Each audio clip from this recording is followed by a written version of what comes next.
जय जय रघुवीर समर्थ, श्रीराम समर्थ, जय सद्गुरू.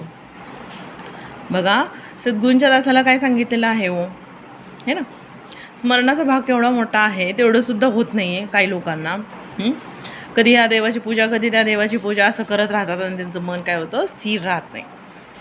हे सगळं कशामुळं चाललेलं आहे सांगा बरं तुम्ही. सद्गुरू स्वतः 3 टायमाची उपासना करतात, आपल्याला 2 टायमाची करायला सांगितली. आता अजूनही सोपं केलेलं आहे, स्मरण करा. काही नाही होत असेल तर काही सांगितलेलं आहे, स्मरण करा. तेवढंही करत नाहीत लोक.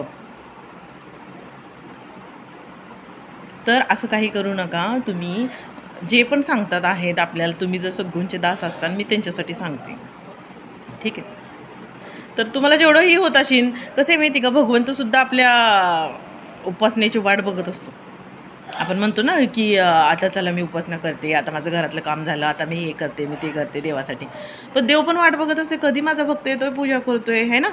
आणि आपण त्याला नुसतं आशा देतो आणि जे आपल्याला आपण बोलतो ते करतच नाही. असं काही करायचं नाही आहे. तर दिवसातून एक कम से कम तुम्ही 10 मिनटं तरी वेळ काढा तुमच्या भगवंतासाठी.